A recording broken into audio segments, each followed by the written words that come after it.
Kisah pemilik kambing dan pemilik kebun. Kisah ini disebutkan di Al-Quran, Surat Al-Anbiya ayat 78 hingga 79. Peristiwa ini terjadi pada masa pemerintahan Nabi Daud alaihi salam. Dalam kisah ini diceritakan bahwa anak Nabi Daud, yaitu Sulaiman, membantu sang ayah dalam menyelesaikan persoalan antara pemilik kambing dan pemilik kebun. Sepeninggal Tolut, Nabi Daud diberi amanah untuk menggantikannya menjadi Raja Bani Israel. Allah Subhanahu wa Ta'ala mengangkat beliau menjadi Nabi dan Rasul. Selain itu, Allah juga memberikan beberapa mukjizat kepada Nabi Daud. Di antaranya, diturunkan kitab Zabur kepadanya. Beliau dapat melunakkan besi hanya dengan tangan kosong. Nabi Daud memiliki suara yang sangat merdu. Semua orang yang mendengarnya langsung jatuh hati kepadanya. Nabi Daud adalah seorang raja yang adil dan bijaksana. Semua rakyat hormat kepadanya. Jika ada persoalan yang tidak dapat diselesaikan oleh kaumnya, tak jarang mereka menemui Nabi Daud agar diberikan solusi. Pada suatu malam, segerombolan kambing merusak kebun anggur milik seorang petani. Keesokan harinya, si pemilik kambing mencari kemana perginya hewan peliharaannya yang tak kunjung pulang. Ternyata didapati kambingnya di sebuah kebun anggur. Astagfirullahaladzim, kambing-kambingku, apa yang telah kalian lakukan pada kebun anggur ini? Kenapa kalian menghancurkannya menjadi seperti ini? Aduh. Tak lama kemudian, datanglah si pemilik kebun. Ia terkejut melihat penampakan kebunnya yang hancur. Ya Allah, apa yang terjadi? Kebunku. Wahai Tuan, benarkah semua ini ulah kambing-kambingmu? Padahal hari ini aku berniat untuk melakukan panen. Maaf sekali Tuan, aku juga tidak menyangka kambing-kambingku akan memakan hasil panenmu. Biasanya mereka mencari makan di tempat lain. Si pemilik kambing merasa bersalah kepada pemilik kebun karena ulah kambing-kambingnya. Wahai Tuan pemilik kambing, aku akan memaafkanmu jika kau menyerahkan kambing-kambingmu sebagai ganti rugi atas kerusakan kebunku. Maaf Tuan, tapi kurasa ini sedikit tidak adil bagiku. Bagaimana jika kita meminta pendapat dari raja? Aku yakin beliau bisa berlaku adil dalam penyelesaian persoalan ini. Baiklah, aku setuju. Kemudian keduanya berangkat menuju istana Nabi Daud. Tampak di sana Nabi Daud dan Sulaiman sedang bercengkrama. Saat itu, Sulaiman masih sangat muda dan belum diangkat menjadi nabi oleh Allah.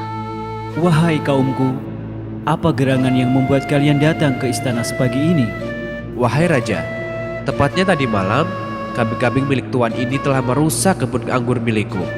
Tidak hanya itu, kambing-kambing milik Tuan ini juga memakan buahnya. Akibatnya, warga kami gagal panen hari ini. Benarkah yang dikatakan tuan pemilik kebun itu, wahai tuan pemilik kambing? Benar, wahai raja. Ini kali pertama terjadi. Biasanya kambing-kambing itu tidak pernah mencari makan di kebun orang. Saya telah meminta ganti rugi kepada Tuan ini, namun dia merasa keberatan. Akhirnya kami memutuskan untuk menemui Anda. Kami yakin Anda dapat berlaku adil dalam menyikapi persoalan ini, wahai raja. Nabi Daud mendengarkan penjelasan dari kedua orang ini dengan seksama. Begitu juga dengan Sulaiman yang menyimak percakapan mereka sedari tadi. Setelah aku mendengarkan penjelasan kalian, aku memutuskan bahwa tuan pemilik kambing harus menyerahkan kambing-kambingnya sebagai ganti atas kerusakan kebun dan hasil panen milik tuan ini. Benar kan apa kataku tadi? Mendengar keputusan dari Nabi Daud, si pemilik kambing sangat sedih. Ya Allah, aku tidak ingin kehilangan kambing-kambingku. Hartaku hanya kambing-kambing itu. Wahai ayah, bolehkah aku berpendapat mengenai persoalan ini? Silahkan wahai Sulaiman, katakan pendapatmu. Menurutku, bagaimana jika tuan pemilik kambing ini mengganti tanaman yang rusak dengan tanaman yang baru sampai hasil panen berikutnya? Jadi, kambing-kambing milik tuan ini hanya diserahkan sementara ke tuan pemilik kebun.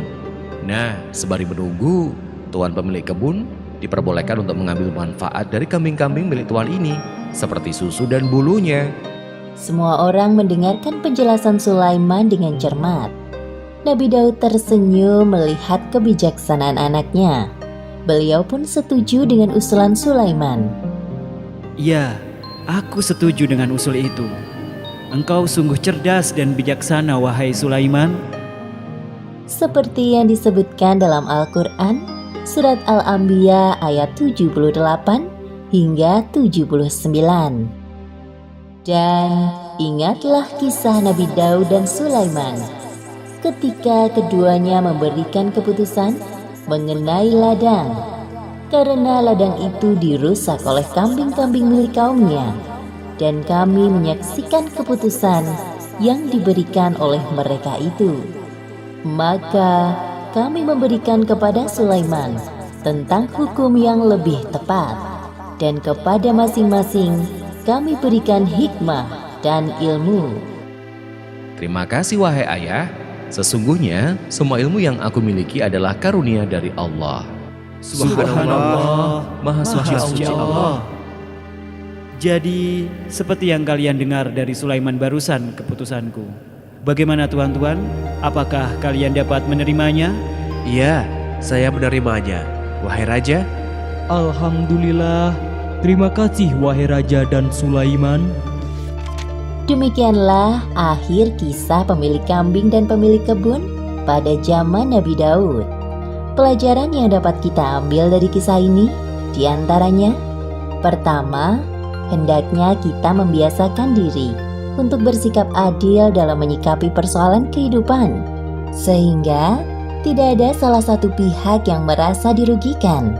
Kedua, jangan mudah berbangga diri atas kelebihan ilmu yang dimiliki, seperti sikap Sulaiman yang selalu mengingat Allah, karena sesungguhnya semua ilmu yang kita miliki atas izin dari Allah, bukan murni usaha kita sendiri.